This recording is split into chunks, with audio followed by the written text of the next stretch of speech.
you were the foreman. Yes. Okay. And let's go over exactly what you're talking about. There's question number 2 that had people up in arms. Tell me the thought process going through. The thought, when we took an initial vote right away, and it was 12-0, and then we started looking at the question, and we realized that not everybody was on the same page as to what the question meant. So we started discussing it, and as we discussed it, people said, "Whoa, I got to change my vote on that." So they changed their vote, and then we started discussing it further, and we got down to an 8-4 type of thing. And of course, an 8-4 would be a hung jury, so of course we didn't want that. We wanted to continue discussing it. And so, like I said, we took the night off, we came home, and then we went back in this morning, and some of the jurors asked really good questions, and other jurors were able to interject things that made us all understand it, and we were all on the same page. And that's what we really felt, was that he was fit and competent to do the job for which he was hired, which was to be a general practitioner for Michael Jackson. He was not hired to administer propofol. If he had been hired to administer propofol, he would have been unfit or incompetent. But he had a license. He was a doctor, and we felt he was fit to be a general practitioner. So let me understand this. So yesterday you thought you had a verdict, and it would have gone the other way. No, no, it would have gone the same way. Same way. Okay. But it was 12-0, going the same way. But then we just started discussing it, and people went the other way. So it was back and forth, I guess is what I'm saying. Okay. So when did it start going back and forth again? Was it this morning? This morning when we came back in, yeah. Okay. So if you guys, as of this morning, it was a hung jury. As of this. I won't say that because we had agreed to talk on it. So I won't say it was hung. No. Okay. But you guys were going back and forth. We definitely wasn't a majority at that point. So talk about the outrage that I know some people, people wearing "I Love Michael Jackson" T-shirts. You were saying if you cut the question off at a certain point, the competent part, then you would have answered a certain way. But talk about just the whole question. I'm not sure what you mean, outrage. You were saying that if you took the question, was Dr. Murray competent, you would have answered completely different, but you had to include the whole question. Sure. Your feelings as far as his competency. The big thing that we did was Dr. Murray was unethical. Had the word unethical been in there, it may have went the other way. He was definitely unethical. He did something that he or no doctor should have done. That was evidence that was presented abundantly throughout the 5 months that nobody administers propofol by themselves outside the hospital. So that was incredibly unethical. But he wasn't hired to do that. He was hired to be a general practitioner because he had a license, because he graduated from an accredited university, because he had no complaints against him, he had no malpractice lawsuits. He was fit at that time to be a general practitioner. As far as his outrage, being honest with you, I really haven't seen any of that yet. I hope I don't. I hope people, we said we realize this is a verdict that not everybody's going to agree with, but we hope that they'll understand how we reached that verdict. I mean, a lot of people, I don't say a lot, but some of the fans were calling you guys not smart. I mean, it was mean things that they were saying. How are you guys dealing with that? I didn't hear that, to be honest with you, but the way we dealt with it, we knew it was going to happen. In the jury room, after we announced we had a verdict, we had almost 2 hours to sit there. They wouldn't let us leave or go out or anything. And we talked, and what we said was, we got to realize there's going to be people out there that are going to love us, and these people out there that are going to hate us. The problem is the people that hate us are the ones that are going to be here. They're going to be the most boisterous ones. But the 12 people in that room were very, very comfortable. We did the job that we were sent there to do, and that we were very comfortable with the verdict we came to. Do you have any question about question number 1? Question number 1, we spent a lot of time. We probably spent more time on that than we did question 2. Because question number 1, of course, was, did AEG hire Dr. Murray? My goodness, you could go back and forth on that forever, I think. We all kind of agreed there was no written contract, but there's also a verbal contract and an implied in fact contract. And most of us felt that there was certainly one of those two between AEG and Dr. Murray.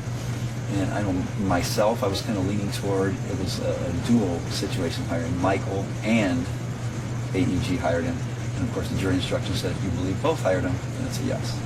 So that's why I went with yes on that one. And that one was a unanimous 12-0. Going back and now thinking, I don't know if you have time to think about everything that's just happened. What are your thoughts on this whole experience? I really haven't.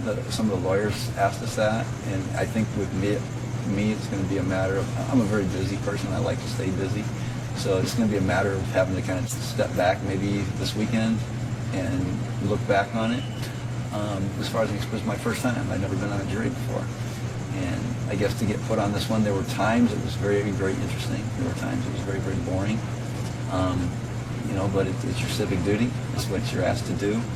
And we showed up and we did it. I don't think many of us knew. I know I didn't when I went reported for jury. I didn't know the Michael Jackson issue was even coming about. I didn't know it until the day I walked in and sat down.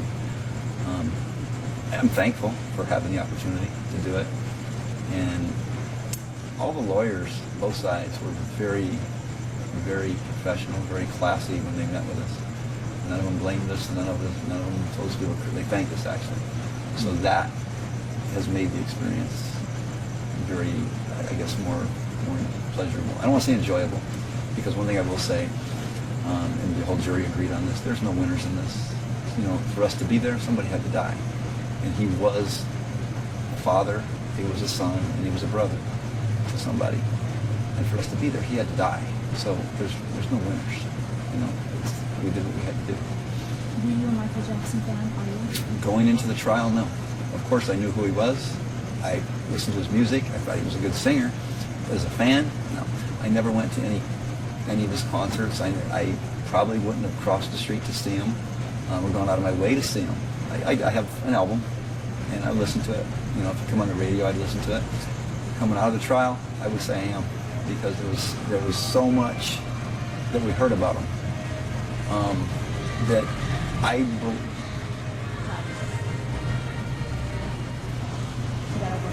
I was just going to say that. Okay.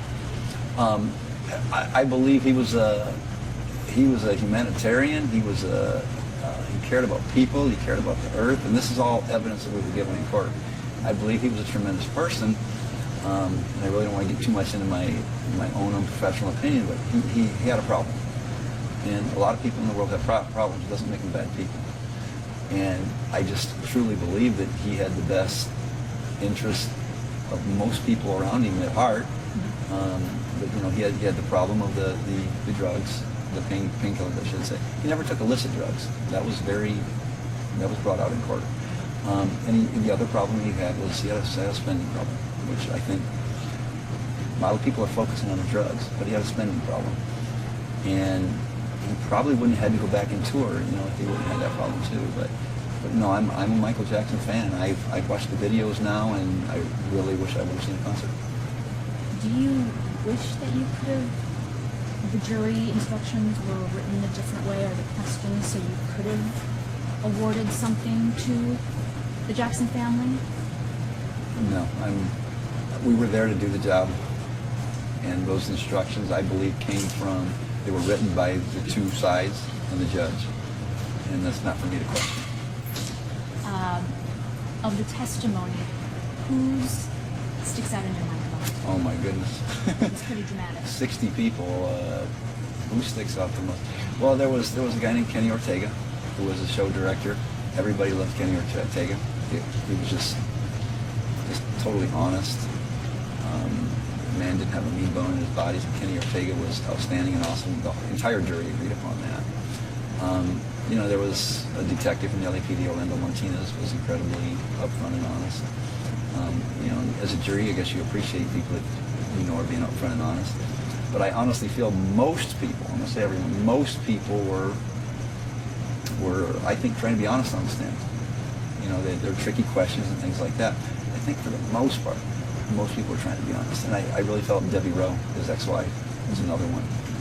I kind of feel bad because I'm leaving some people out that I feel were honest with. But Debbie Rowe was very real and very honest and gave some insight. Now, when is your plan to go back to work and get back to real life? I might do it tomorrow.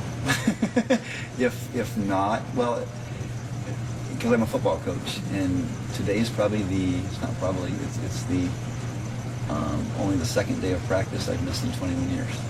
And I had talked to my assistant coach and let him know that if a verdict was reached today or whenever it was reached, I probably wouldn't be there.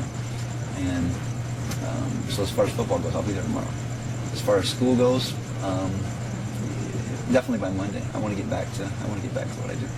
Yeah, has it been hard since April? April. I was called to jury duty April 3rd, and opening arguments were April 29th. So It's been a long time. it's been a long time. Okay, you excited to get back to normal life? It's going to be different. It's going to be a change. You're dealing with an entirely different group of people. Not junior high kids anymore. You're dealing with as adults, and yeah, it's going to be an adjustment. But yes, I'm looking forward to it. Okay. Thank you so much for talking to us. Thank you.